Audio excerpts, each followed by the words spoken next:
What is up, guys? I'm back and welcome back to the channel, and in today's video we're going to be taking a look at a somewhat of an old figure, but it's not like completely old. It's like 2023/2024 old, that being the Yolopark Rise of the Beast model kit of Optimus Prime. Now this guy, honestly, Yolopark did an amazing job with this and other Yolopark figures.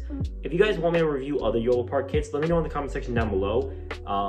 But Yolopark, I've absolutely fallen in love with. Like, I am addicted to Yolopark. It is crazy. Like, just their products, like how easy it is to build them, and just the overall posability, articulation, sculpting. It's just incredible. And they did not disappoint with Optimus Prime. Now, keep in mind that I will be also taking a look at the pieces from the Yolopark Rhinox.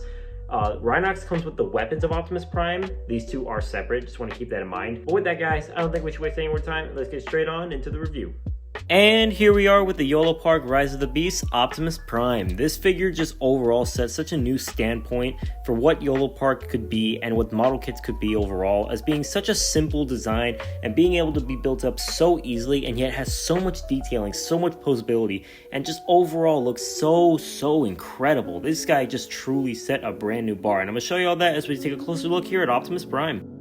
And so, taking a little closer look here at the Yolopark Optimus Prime, as you can see, Yolopark did an incredible job with just the sculpting, the painting, the detailing on this guy.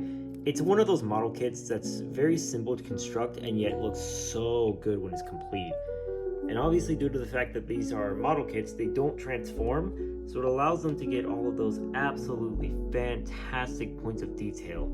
And they did an incredible job with this. This is by far one of the best looking Optimus Primes that we've seen in a very long time. And it helps that, once again, he doesn't transform. So obviously they can go a little better in the detailing. Now, in terms of articulation, he does have a very somewhat tight ball joint at the head. He does have this second piece on the neck. Allows him to look up really far and look down really far, as well as look side to side. You do get a full 360 at the arm. Shoulder piece can move out, as well as this piece, so you can also have it be from right here. I'm just going to go ahead and lift the whole thing up to allow the arm to go out.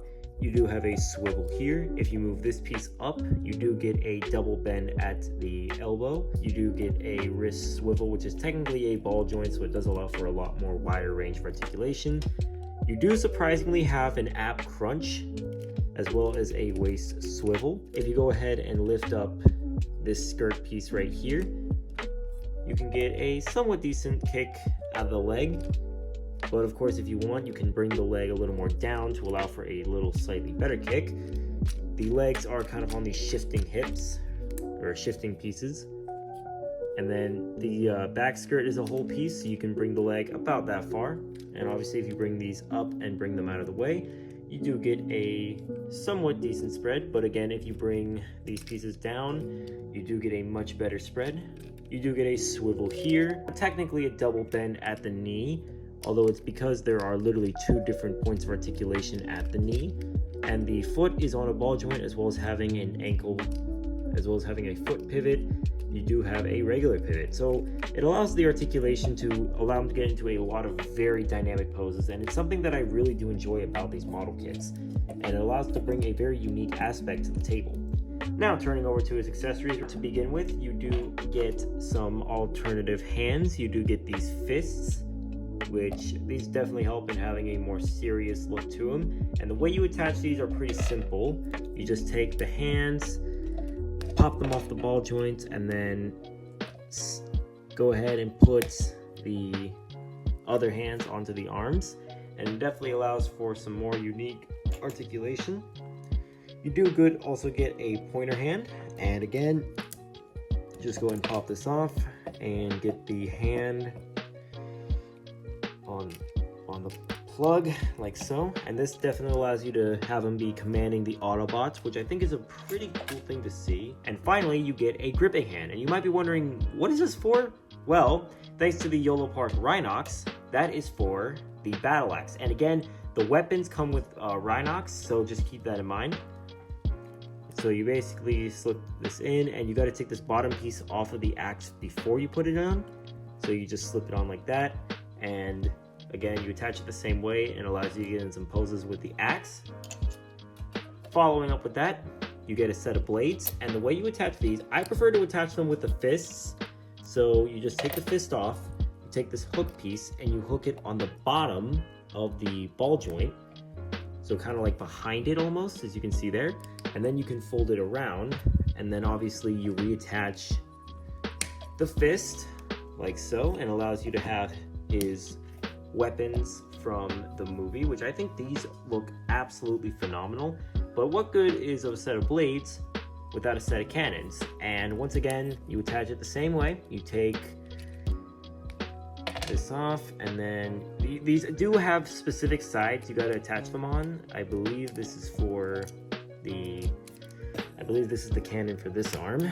Yep. So you just go ahead and attach it on, and now you can get him into such a variety of poses. Now in terms of his articulation, his accessories, his overall painting and sculpting, it's amazing. But how does he scale? Well, let's go ahead and get into that. To begin, here he is next to the deluxe class Optimus Prime and Megatron from the TF1 movie. Here he is next to core class RC. We have the core class Noah Diaz, and strangely enough, I think this scaling actually somewhat works considering how the scaling was in the movie. Here he is next to the Studio Series Rise of the Beast Bumblebee, Studio Series Pablo aka Rise of the Beast Wheeljack, the Studio Series Voyager class Rise of the Beast Optimus Prime, and finally the Studio Series Rise of the Beast Optimus Primal in his beast mode. So there you are. And with that, guys, that is my review of the Yolopark Optimus Prime. So let's go ahead and go to my overall thoughts, and I'll let you guys know my thoughts on this figure. And with that, guys, that is my review of the Yolopark Optimus Prime. Now, what do I honestly think about it? Well, some pros being that this obviously looks amazing. The sculpting and the detailing is on point, and due to the fact that it doesn't transform, it doesn't really have any kibble. The articulation and the overall posing is just fantastic. It is just truly incredible how many poses you can get into this guy.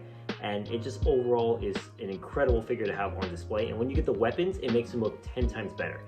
The only nitpick I would have is that some of the pieces are a little loose sometimes when you mess with the figure over time, but that's pretty common with a lot of figures. That's the only real issue I have with this guy. So honestly, a rating between 1 and 10, I'd have to give this guy a solid 9.5 out of 10. He is absolutely incredible, and I, once again, really love this guy. But that go ahead and marks the end of the video. I really hope you guys enjoyed. If you did, be sure to subscribe to the channel if you're new. Turn on the bell notifications so you guys don't miss another video from your boy. As you guys might know, me and my friends at the Prime City Party, we're going to be heading to TFCon LA 2025 in about 2 weeks. I think that's about. So be sure to stay tuned for that. I don't know if I'm going to post anything before that trip, so we'll see. But just keep an eye out. If you want to keep updated about TFCon, you want to go to my Instagram or even my TikTok. All of it linked in the description down below as well.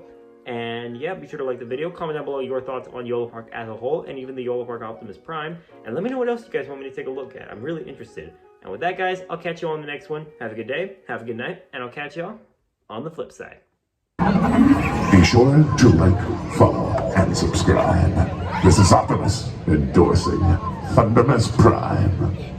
It's prime time.